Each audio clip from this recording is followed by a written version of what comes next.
Fala pessoal, tudo bom? Na verdade não tá muito bom, né?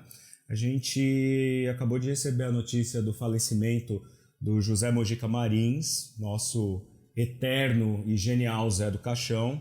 A gente está aqui fazendo alguns vídeos para soltar aí ao longo dos próximos dias e eu acabei recebendo essa notícia que me deixou bastante triste. O nosso Zé do Caixão, tá aqui minha coleção que não sai da cabeceira, né? A morte do Zé do Caixão hoje, na realidade, deixa algumas coisas muito explícitas com relação à memória do cinema brasileiro, né? Eu que sempre pesquiso o cinema brasileiro, a história desse cinema e principalmente a história do cinema no Brasil até os anos 70, mais ou menos, vejo que existe uma carência muito grande em relação ao tributo que as novas gerações têm de prestar aos mestres do passado, né?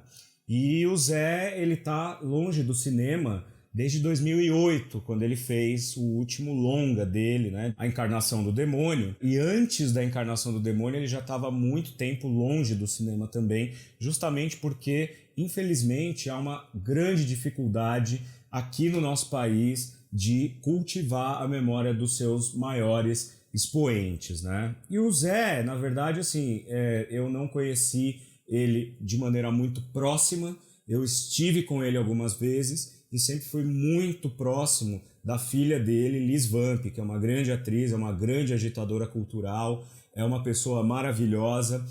Tentamos armar aí um encontro com o Zé para conversar um pouco mais a fundo durante várias vezes, mas acabou não rolando porque o Zé já vinha adoecido há alguns anos, né? Mas para você que não conhece a importância do José Mojica Marins para o cinema nacional, eu queria sugerir que vocês dessem uma olhada, principalmente nos primeiros filmes dele, né? Teve uma série que foi produzida pelo canal Space, com o Matheus Nastergalli interpretando José Mojica Marins e o Zé do Caixão de uma maneira magistral também, e lá a história dele é contada de uma maneira muito interessante, né? Baseado no livro do André Barcinski e do Ivan Finotti, né? Maldito, que é a biografia do Zé do Caixão. Eu tenho, assim, a impressão de que o Zé do Caixão, o José Mojica Marins, talvez foi o maior visionário do cinema brasileiro. Mais até do que Glauber, mais até do que qualquer cineasta do cinema novo.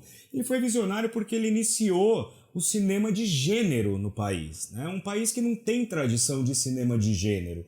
E numa época, no começo dos anos 60, quando menos ainda se dava valor para esse tipo de trabalho, ele resolveu enfrentar de maneira corajosíssima todo esse status quo, todo o cinema novo que vinha com uma tentativa de conscientização política, todo esse resquício dos estúdios, da Vera Cruz, da Atlântida, e faz um filme chamado A Meia-Noite Levarei Sua Alma, né? Na realidade, ele já tinha feito outros filmes antes, porque ele foi um rapaz que cresceu dentro de um cinema. Os pais dele administravam um cinema e lá ele assistiu a tudo que se pode imaginar em termos de filmes nos anos 30, nos anos 40 e nos anos 50.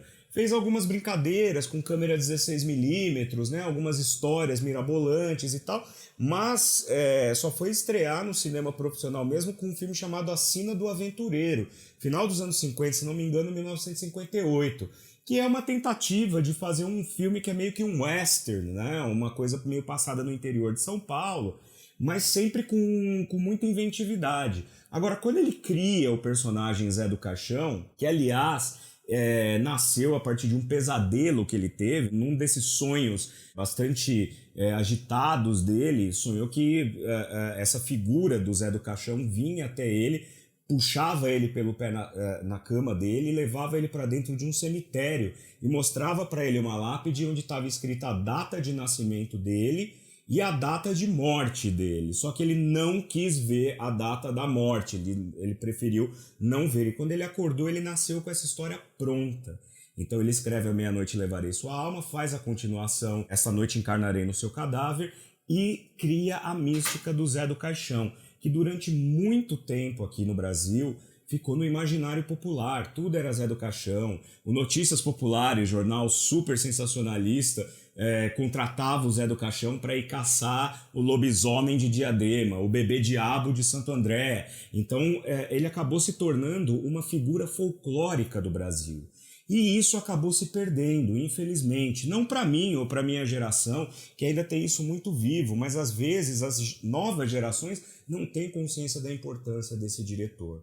Eu estou muito triste, eu não gostaria de me alongar muito, eu só queria, na verdade, deixar aqui registrado a gratidão que eu tenho por ter a oportunidade de ter conhecido o Mojica, não tanto quanto eu gostaria de maneira pessoal, deixar claro aqui que é muito importante que a gente reverencie o cinema do José Mojica Marins e desse personagem do Zé do Caixão, que nasceu, como eu falei, quando ele teve aquele sonho em que ele viu a data de nascimento e não quis ver a data da morte dele. Eu fico me perguntando se estava lá naquela lápide a data de 19 de fevereiro de 2020. Então, vida longa à memória de José Mojica Marins, e que fique uma lição aqui para que o cinema brasileiro não se perca e que essa memória jamais se perca, tá bom?